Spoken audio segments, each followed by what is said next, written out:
cette nouvelle vidéo sur nos limites, nous allons voir comment l'on peut créer notre premier bâtiment. On commence par créer un nouveau parc. Alors moi je l'appelle mi-bâtiment. Je recherche ensuite le répertoire mi-bâtiment où je viens de créer mon premier parc. Je crée à l'intérieur un nouveau dossier que j'appelle par exemple scène objet. Ensuite, je crée mon bâtiment, ce qui sera un réservoir d'eau dans un logiciel donc externe, un logiciel 3D. Alors moi, j'utilise ici 3ds Max. Bien sûr, on peut utiliser Blender ou bien d'autres logiciels. Ensuite, je vais colorier donc mon réservoir d'eau de la façon suivante. Je vais dans l'éditeur de matériaux. Je choisis par exemple une boule ici que j'attribue par exemple ou bien que je prélève, vous voyez, comme ceci. Donc là, on voit les matériaux que l'on a utilisés. Ce sont différents matériaux. En réalité, ce ne sont pas vraiment des matériaux, mais simplement des couleurs que l'on va utiliser ensuite dans nos limites.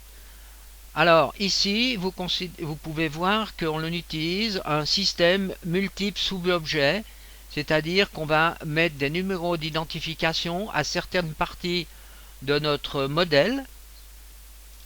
Je sélectionne le modèle, je vais ici dans les polygones, je peux faire un select ID.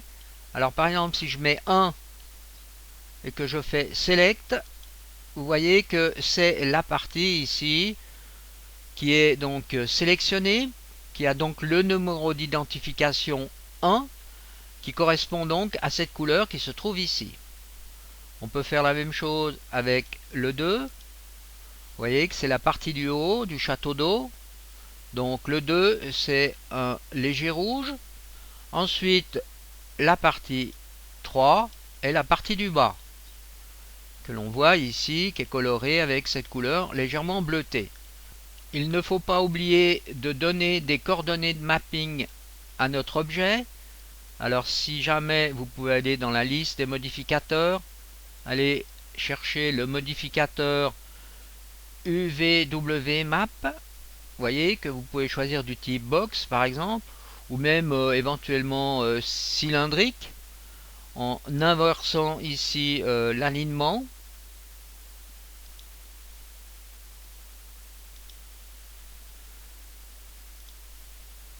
Ensuite, vous pouvez rétracter la pile des modificateurs. Je vous conseille ensuite d'être rigoureux ici à cet endroit en donnant vraiment des noms qui correspondent aux parties du modèle. Alors ici, on va appeler ça rambarde. On choisit donc la couleur à cet endroit. Ensuite, on peut afficher ou pas, vous voyez, la couleur dans le modèle, sur le modèle. On remonte et on fait la même chose pour les autres parties du modèle. On les nomme précisément. J'ai donné donc le nom de réserve pour le réservoir en haut et le nom de pylône pour les pylônes qui se trouvent en dessous du réservoir. Et ces noms seront extrêmement importants lorsqu'on en utilisera des textures plutôt que des couleurs comme on vient de faire actuellement. Ensuite, je vous conseille de positionner votre modèle donc sur le sol, comme ceci ici. Alors vous pouvez aussi éventuellement changer le point de pivot et le réajuster sur le sol, mais ici ça doit bien être aligné sur le sol. En ce qui concerne l'échelle, eh bien ici vous pouvez utiliser donc des mètres. Alors la grille est de 0,1 mètre. Et vous voyez ici, dans l'axe des Z, on a donc ici 12 mètres. Donc c'est à peu près l'équivalent en réalité d'un réservoir. Ensuite, je vous conseille donc de sauver votre modèle au format 3ds Max. Alors, on peut aller ici, Save As. Et là, vous allez choisir donc le répertoire scène objet. Vous donnez par exemple un nom. Moi, j'ai donné le nom réservoir. enregistrer. Alors il existe déjà. Ensuite, si je vais voir, vous voyez dans le dossier, donc Mi Bâtiment, donc le parc Mi Bâtiment, dans scène objet, j'ai le fichier 3ds Max. Alors maintenant, il va falloir exporter ce modèle dans un autre format qui est reconnu par nos limites. C'est le format 3ds. On va donc exporter le modèle. On fait export. Et on va le mettre dans le bon répertoire.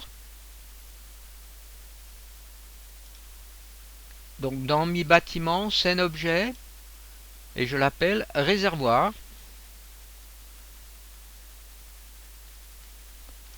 Et là, vous voyez, il va être au format .3ds. C'est le format d'export ici. Vous faites enregistrer. Et là, vous conservez les textures de mapping.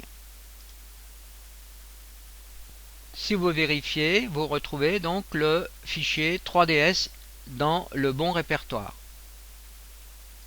On retourne dans l'éditeur nos limites et on va dans la partie scénerie où on va créer donc notre bâtiment, notre premier bâtiment, donc le réservoir. Alors on clique sur ici NL2 SCO Editor. Et c'est à cet endroit que l'on va créer notre bâtiment. Alors, première chose, on fait New. On donne l'endroit où se trouve donc notre objet. Alors, c'est dans Mi Bâtiment, scène objet. Ici, on crée un nouveau fichier. Je l'appelle aussi réservoir. Et je fais Save. Là, j'ai donc le chemin qui est créé. Maintenant, je vais décider du modèle que je veux utiliser. Donc je clique ici, je trouve ceci dans Mi Bâtiment, scène objet, réservoir 3ds, celui que je viens d'exporter depuis 3ds Max. Je fais Open. Ici, je pourrais donner une description, réservoir d'eau. Je pourrais mettre un preview, une image, si j'avais créé une image au préalable. Si par exemple j'ai fait une capture d'écran, j'ai mis cette capture d'écran dans le même dossier, donc où se trouve le fichier 3ds. Alors je peux donc l'intégrer à cet endroit. Et ensuite je vais faire un Save As, réservoir. Je peux faire Close, fermer éventuellement ici. Maintenant si je fais Choisir, eh bien vous voyez, on a ici notre réservoir. OK, il apparaît dans le preview ici. On fait Add Objet.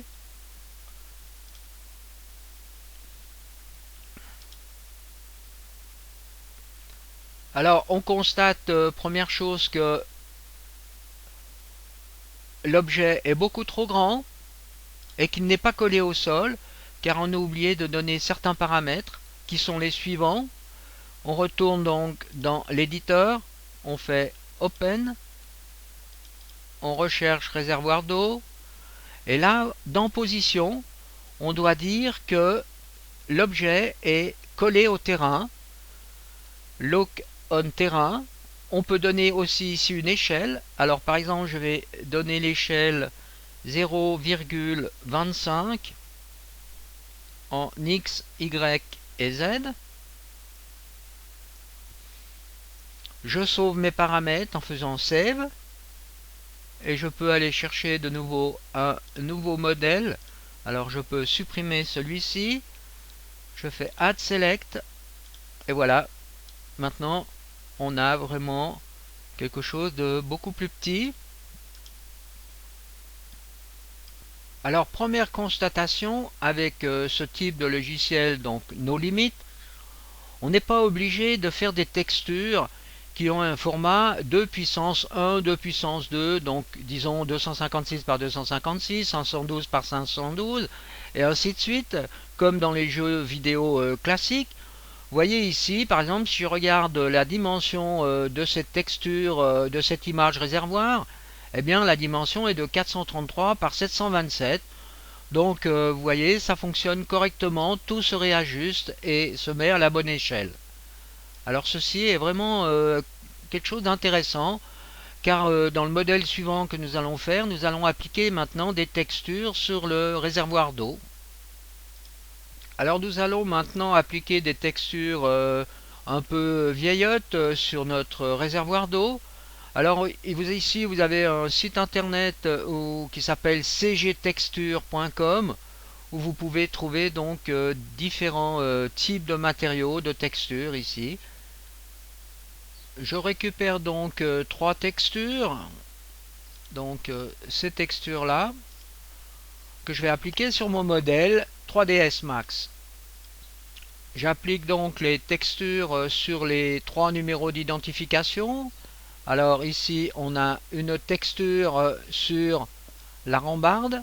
Alors il suffit de faire ici map pour aller à cet endroit et rajouter donc cette texture. Par exemple ici le Metal Floor Rusted. Donc là, si vous faites View Image, on peut voir l'image que l'on applique donc sur la rambarde.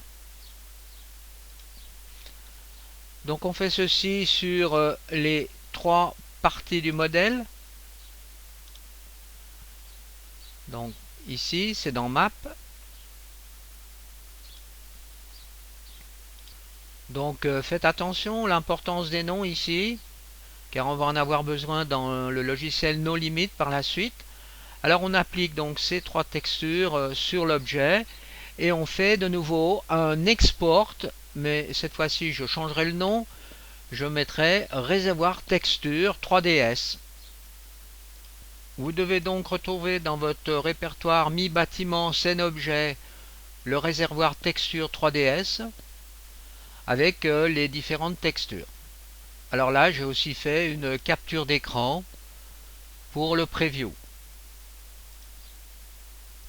Ensuite, on ouvre l'éditeur, on crée un new, scène objet, ici on va mettre réservoir texturé comme nom, je fais save, 3D modèle, je choisis cette fois-ci le réservoir texture, le preview,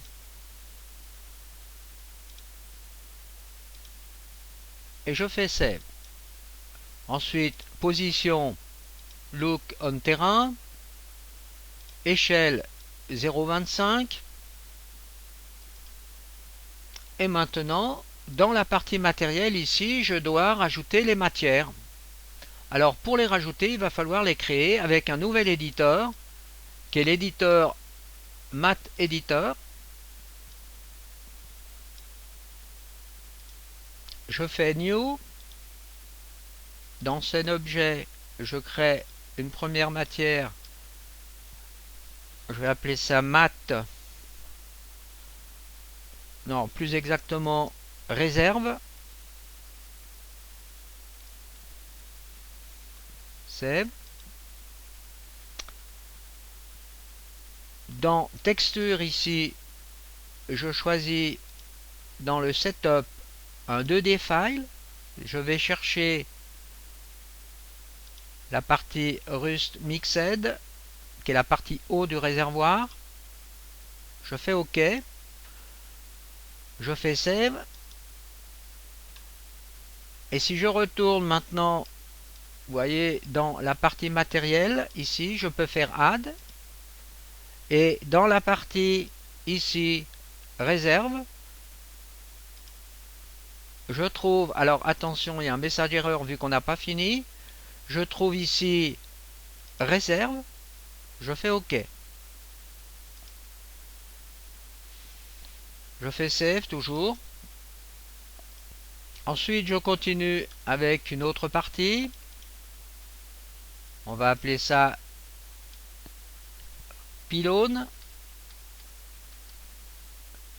Save. Dans la partie texture Setup, on choisit donc la texture Pylône. OK. Je fais Save, pas oublier. Ensuite, je fais encore un New. C'est un objet. Et cette fois-ci, je crée la dernière partie. Rambarde. Save. Texture ici. 2D side. Je cherche la texture rambarde. OK. OK. Save. Et maintenant, je peux aller donc dans cet éditeur, faire Add. Alors, regardez ici, c'était l'importance des noms que j'avais signalé précédemment. Alors, pylône, pylône, OK, OK, Add. Et le dernier qui est la rambarde.